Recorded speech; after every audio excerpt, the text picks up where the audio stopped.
Hi అండి, ఎలా ఉన్నారు అందరూ? బాగున్నారా? మా వాడితో అసలు ఏం బాగాలేడండి. చూశారు కదా, డల్గా అనిపిస్తున్నాడు. అంతేనండి, పిల్లలకి ఏదైనా బాగాలేకపోతే మనకి ఏదోలా అనిపిస్తుంది. సో ఎందుకంటే వాళ్ళకి నోరు ఉండదు, వాళ్ళ ప్రాబ్లం ఏంటి అనేది వాళ్ళు చెప్పలేరు. వాళ్ళు ఇబ్బంది పడుతుంటే వాళ్ళని చూసి మనం బాధపడాల్సి వస్తుంది. సో ఈరోజు నా సిచ్యువేషన్ కూడా అలానే ఉంది. అందుకే thumbnail tough day for us అని అయితే పెట్టాను.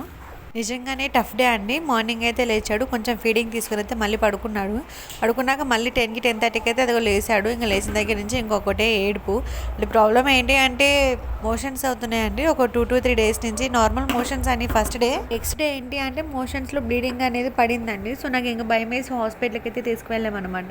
ఇంకా డాక్టర్ గారు అన్నారు, ఇంకా పిల్లలు అవి ఇవి నోట్లో పెట్టుకుంటూ ఉంటారు కదా, సో వాటి వల్ల వైరల్ ఇన్ఫెక్షన్ అయితే అయింది, బ్యాక్టీరియల్ ఇన్ఫెక్షన్ కూడా అంటారు. సో అలా బయట ఏదైనా పెట్టుకోకుండా చూసుకోండి అని చెప్పారు. కానీ ఎక్కడని మనం ఎంత ట్రై చేసినా ఏదో ఒకటి కిచెన్లో అయినా ఎక్కడో ఒకటి ఏదో ఒకటి టక్క నోట్లో పెడతానే ఉంటారు. ఎంతవరకు అని ఆపగలము, ఇంకా ఏదో ఒకటి అవుతానే ఉంటుంది పిల్లలనాక. కానీ బై గాడ్ గ్రేస్ ఇప్పటి వరకు అయితే దేవుడి దేవలు వీడికి ఏది లేదండి. ఫస్ట్ టైం మేము ఇట్లా విని హాస్పిటల్కి అయితే తీసుకువెళ్ళము. ఇంకా డాక్టర్ గారు అయితే యాంటీబయాటిక్స్ మోషన్స్ తగ్గడానికి అయితే ఇచ్చారండి. 5 days సిరప్స్ అయితే ఇచ్చారనమాట.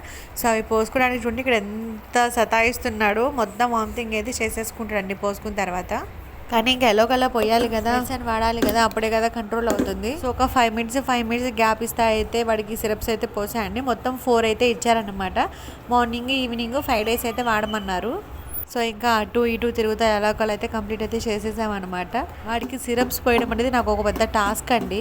ఇంకా అలా మార్నింగ్ అయితే అయిపోయింది. ఇంకా మధ్యాహ్నం లంచ్కి అయితే కిచడీ అయితే చేశానండి. దాలు, క్యారెట్ అట్లా వేసి వెజిటేబుల్స్ వేసి కిచడీ అయితే చేశాను. సో ఇక్కడ తినకుండా నేను పెడితే తినట్లేదు చూడండి, వాడే తీసుకొని అటు వాళ్ళకి నాకు అని ఇంకా వాడు అలా తింటున్నాడు. సరే ఎలాగోలా తింటే చాలు అన్నట్టు ఇంకా మేము కూడా ఊరుకున్నాము.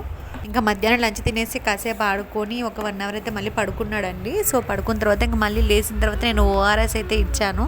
ఓఆర్ఎస్ బాడీ డిహైడ్రేట్ అయిపోయి ఉంటుంది కదా మోషన్స్ టైంలో, ఇదైతే బెస్ట్ ఆప్షన్ అండి ఓఆర్ఎస్, పిల్లలకైనా మనకైనా సరే.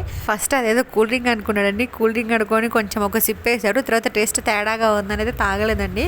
ఎంత కష్టం మీద ఒక 4-5 sips ఏమో తాగాడు అంతేను. ఇంకా అలా తాగిన తర్వాత మళ్ళీ ఇంకా ఈవినింగ్ అలా బయటకు అయితే తీసుకొచ్చానండి. సో కొంచెం సేపు తిప్పుకొని మళ్ళీ ఇంటికి తీసుకెళ్ళి నైట్కి కొంచెం పెరుగన్నం అయితే పెట్టానండి.